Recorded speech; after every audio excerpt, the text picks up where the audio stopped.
Halo, apa kabar? Kembali berjumpa dengan saya, Arif dan Bung Rocky Gerung. Bung Rocky ini benar-benar mengejutkan ya. Ribuan hakim itu rencananya akan mogok kerja karena mereka ini sudah 12 tahun gaji dan tunjangan nggak naik-naik gitu ya. Ini kalau 12 tahun kan berarti 10 tahun di eranya Jokowi ya. Ini makin berat saja ini beban pemerintahan Prabowo ini, Bung Rocky. Ya tentu berita atau peristiwa ini sangat layak untuk jadi perhatian dari pemerintah, apalagi pemerintah yang akan datang.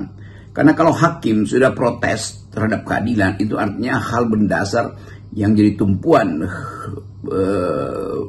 proses-proses keadilan bangsa ini ada dalam keadaan rapuh. Hakim tidak menuntut lebih dari yang seharusnya menjadi hak mereka. 12 tahun gaji hakim tidak naik, itu artinya tidak ada keadilan bagi mereka.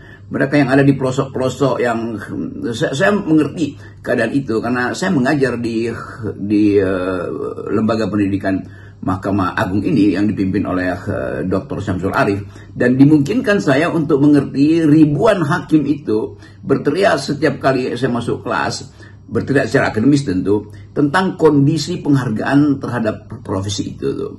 Kadang-kala kita mungkin menganggap bahwa ya ada beberapa hakim yang ditangkap karena sogok menyogok, tetapi mayoritas hakim ini betul-betul dari awal berupaya untuk meningkatkan kondisi penghargaan terhadap keadilan. Mereka kadang-kala tiba di ruang-ruang pengadilan itu dengan menumpang bahkan pengacara yang sedang berhadapan dengan mereka karena mau cepat-cepat tiba tuh. Jadi banyak hakim yang berintegritas yang mengikuti dari awal kondisi keadilan negeri ini, tetapi mereka gaji mereka itu ditelantarkan oleh negara tuh. Kalau kita bandingkan dengan gaji Departemen Keuangan yang tinggi sekali, platformnya itu, bandingkan dengan hakim yang dikasih rumah mungkin di daerah-daerah tapi tidak dikasih infrastruktur dari rumah itu, dikasih rumah kosong, lalu hakim berupaya untuk isi sendiri dengan ranjang, dengan meja, segala macam, yang gaji mereka itu tidak cukup. Jadi dia punya rumah, tetapi nggak punya kasur, nggak punya tempat tidur, dia mesti beli itu, bisa dia mesti nyicil juga tuh, karena gaji mereka itu 12 tahun tidak naik. Jadi saya kira itu demonstrasi mogok yang akan dilakukan oleh hakim itu masuk akal sekali tuh. Semacam tekanan etis pada pemerintah, terutama pesan pada pemerintah yang akan datang, pada pemerintahan Pak Prabowo, bahwa hakim-hakim ini adalah lambang pertama dari keadilan tuh. Mereka kadang-kala kalau ada peristiwa di daerah duduknya di belakang semua itu, sementara di depan itu bertengger petinggi-petinggi partai politik yang potensial untuk mereka adili. Begitu ada kasus korupsi misalnya. Jadi saya tetap mendukung gerakan ini, gerakan menuntut keadilan. Mogok itu adalah hak dari setiap orang yang ada dalam profesi tapi diperlakukan tidak adil. Saya tahu nih, secara reguler kan Anda menjadi dosen tamu ya di Pusdiklat calon hakim itu. Dan pasti Anda sering juga ya dicurhati oleh mereka ya tentang bagaimana kehidupan mereka, beban pekerjaan mereka, dan juga tentu saja kantong mereka yang nggak tebal gitu, tipis. Padahal saya menduga tadinya profesi seperti hakim ini tunjangannya gede gitu, karena bagaimana tugasnya sangat berat kan. Betul, saya mengajar, udah 3-4 tahun ini mengajar di yang disebut Corporate University, yaitu lembaga pendidikan yang menginginkan hakim-hakim ini punya pengetahuan melebihi hukum acara, melebihi pengetahuan yang mereka peroleh di Fakultas Hukum. Karena itu saya mengajar environmental ethics di dalam hukum, gender equality, dan aspek hukumnya itu logika dan legal reasoning, yang membantu hakim itu untuk memutuskan dengan kapasitas pikiran bersih, tidak punya motif apa-apa, untuk sekedar melihat hukum itu dari aspek-aspek non-hukum, aspek-aspek sosial, aspek-aspek ekonomi, aspek-aspek lingkungan. Karena hukum itu akhirnya harus dilihat sebagai satu institusi yang menghubungkan semua aspek demi menghasilkan keadilan tuh, termasuk aspek lokal, aspek internasional, global.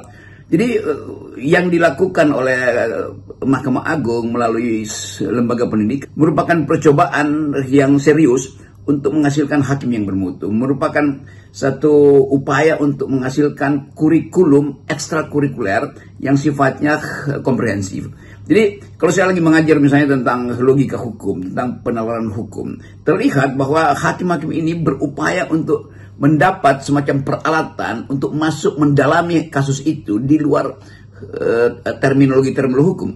Jadi terminologi ekonomi misalnya economic analysis of law, terminologi tentang ekologi, berapa banyak misalnya ecological footprint yang ditinggalkan oleh sebuah kasus sehingga menimbulkan potensi kerusakan lingkungan, dan hakim mesti diperlengkapi dengan semua sistem berpikir modern, semua sistem berpikir kontemporer. Itu kasus-kasus yang betul-betul melihat hukum itu sebagai peralatan untuk melindungi bumi, bukan sekedar melindungi makhluk, tapi melindungi bumi pada tingkat planetarium. Karena kita berkejaran dengan rusaknya alam, berkejaran dengan antroposin, yaitu kemampuan manusia merusak alam udah melampaui kemampuan alam sendiri untuk memperbaiki dirinya. Kan semua ini perspektif baru di dalam ilmu hukum tuh. Jadi Mahkamah Agung itu juga adalah ruang kuliah, bukan sekedar ruang pengadilan tuh. Dan itu kampus yang bagus di Ciawi, dalam suasana suhu yang sejuk. Dia berpikir lebih tertib, lebih mampu untuk melihat hal secara meluas. Tetapi begitu hakim-hakim ini pulang ke daerah, mereka melihat fasilitas atau kondisi infrastruktur yang ada, buka daftar gajinya tuh, lalu melihat bahwa tidak ada penghargaan terhadap hakim-hakim ini.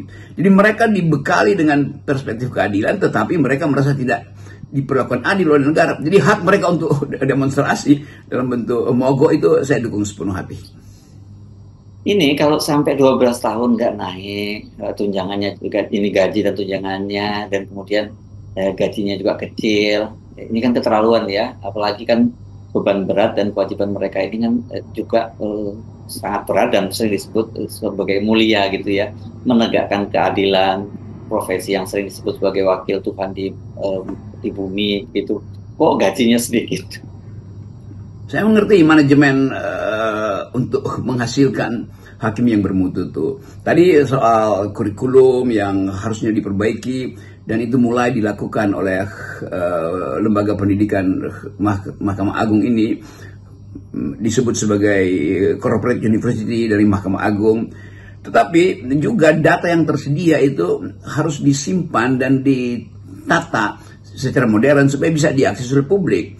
Dan kemarin saya senang bahwa Mahkamah Agung memperoleh penghargaan prestasi nomor 1 di dalam aspek penyimpanan dan penataan informasi hukum. Jadi selamat juga buat Mahkamah Agung, terutama bagian humasnya, yang berhasil memperoleh piala pertama karena berupaya untuk memperbaiki dan meningkatkan kualitas informasi. Karena informasi hukum itu adalah data tentang keadilan. Kita bertransaksi tentang keadilan dengan mata uang informasi hukum. Dan itu yang memungkinkan kita melihat bahwa hukum akan terbuka untuk bisa diakses oleh semua pihak yang merasa keadilannya harus dipertahankan, merasa keadilannya harus direbut kembali. Jadi ini inline dengan keinginan kita untuk melihat hakim-hakim itu menjadi berwibawa, punya integritas, kalau betul-betul ada backup anggaran, kesejahteraan mereka, terutama gaji mereka yang mesti dinaikkan. Saya pernah usulkan gaji hakim itu mesti naik 30 kali lebih tinggi daripada gaji petugas-petugas pajak, karena petugas pajak itu banyak yang nyolong hak keadilan, sementara hakim itu berupaya justru untuk memulihkan keadilan, maka mereka mesti lebih tinggi gajinya dari petugas pajak tuh. Itu semacam kejengkelan saya untuk melihat bahwa hakim-hakim ini diumpankan di daerah-daerah terpencil untuk bertahan hidup sendiri, tetapi mereka yang ada di pusat itu hidup dengan gaji yang berkali-kali lipat, sementara keadilan itu adalah kenyataan yang dihadapi setiap hari oleh hakim. Tentang ibu yang sekedar ingin bertahan hidup lalu nyolong sedikit makanan di supermarket mungkin lalu ditahan, tetapi aspek keadilan tidak dilihat dalam kondisi lokal. Seorang petani yang tergopo-gopo mencari bantuan hukum karena tanahnya mau dirampas oleh mafia-mafia tanah. Kan semua itu kecemasan keadilan di daerah. Nah, data-data ini mesti dilengkapi, disimpan dengan baik supaya jadi referensi untuk pengambilan keputusan. Tetapi pada saat yang sama, hakim-hakim ini berhak untuk menuntut semacam insentif lah terhadap kehidupan mereka yang sangat miris di daerah-daerah tuh. Hakim-hakim yang bagus itu justru menganggap bahwa kalau kami cukup menghidupkan rumah tangga kami, itu artinya keadilan itu adalah hal yang pasti tercapai itu. Jadi pengertian mereka tentang keadilan juga harus dimulai dari penghargaan terhadap fasilitas yang mereka terima secara minim di daerah-daerah. Nah, pertanyaannya sekarang ini, bagaimana caranya ini ya, pemerintahan Prabowo memenuhi tuntutan para hakim ini timingnya ini saya kira nggak pas. Mungkin harusnya berapa tahun sebelum Pak Jokowi lengser ya. Ini kan di awal periode pemerintahnya Pak Prabowo. Pak Jokowi pasti nggak mungkin akan memenuhi tuntutan itu. Dan kita tahu Pak Prabowo kan mewarisi APBN yang cekak, utang yang menggunung, dan banyak lagi problem-problem keuangan yang lain yang ya saya kira ini akan menambah pusing saja ini tuntutan para hakim, tapi nggak bisa diabaikan begitu saja. Ya, saya mengerti bahwa Pak Prabowo akan memimpin kabinet di dalam kondisi awal, yaitu krisis ekonomi atau minimal krisis APBN, karena defisitnya luar biasa yang ditinggalkan oleh Pak Jokowi dan harus ditambal oleh kemampuan teknokratis dari pemerintahan yang baru nanti itu. Tapi pada saat yang sama juga ada krisis moral yang ditandai oleh protes dari hakim-hakim ini. Jadi hakim yang akan demonstrasi menuntut hak keadilan mereka itu harus dianggap sebagai teriakan suara keadilan tuh. Dan teriakan itu tentu diarahkan supaya didengar oleh pemerintahan yang akan datang tuh. Karena Pak Jokowi ya setelah hakim-hakim ini mogok bekerja misalnya, itu juga tidak lagi ada aspek apa-apa terhadap Pak Jokowi itu. Tetapi di dalam era Pak Jokowi lah keadaan hakim itu memburuk kondisi sosial ekonominya tuh. Jadi pesan ini juga saya ingin sampaikan pada Pak Prabowo supaya perhatikan betul bahwa kalau hakim sudah turun protes, itu artinya rasa keadilan mereka terhadap diri mereka sendiri juga jadi maksimal. Jadi kita ingin hakim-hakim ini menjalankan kegiatan keperadilanan dengan dasar bahwa sudah selesai soal jaminan kesejahteraan mereka. Jadi APBN harus dihasilkan atau ditata dengan efisien, terutama dalam bidang keadilan sosial. Soal makan siang yang bergizi tentu itu diperlukan oleh masyarakat kita yang masih tidak mampu mengakses kehidupan layak di daerah-daerah. Juga keadilan terhadap para hakim ini yang menunggu di ruang-ruang sidang dan berupaya untuk menghasilkan keadilan, tetapi kurang diperhatikan masa depan ekonomi mereka. Saya meminta perhatian dari pemerintah yang akan datang supaya Mahkamah Agung diberi semacam hak untuk mengatur keadilan, ekstra insentif terutama pada para hakim. Jadi layakkan upah mereka, layakkan gaji mereka, tambahkan bahkan sesuatu yang memungkinkan mereka menganggap bahwa kami dihargai karena kami menegakkan keadilan. Jadi pada saat yang sama kita bangun integritas mereka dengan menghormati apa yang masih kurang menjadi dasar kehidupan mereka, terutama hakim-hakim di daerah itu. Jadi sekali lagi, selamat berdemonstrasi, selamat mogok, karena ini adalah pesan keadilan tuh. Salam akal sehat. Salam akal sehat. Saya dukung semua upaya untuk menghasilkan keadilan di negeri ini.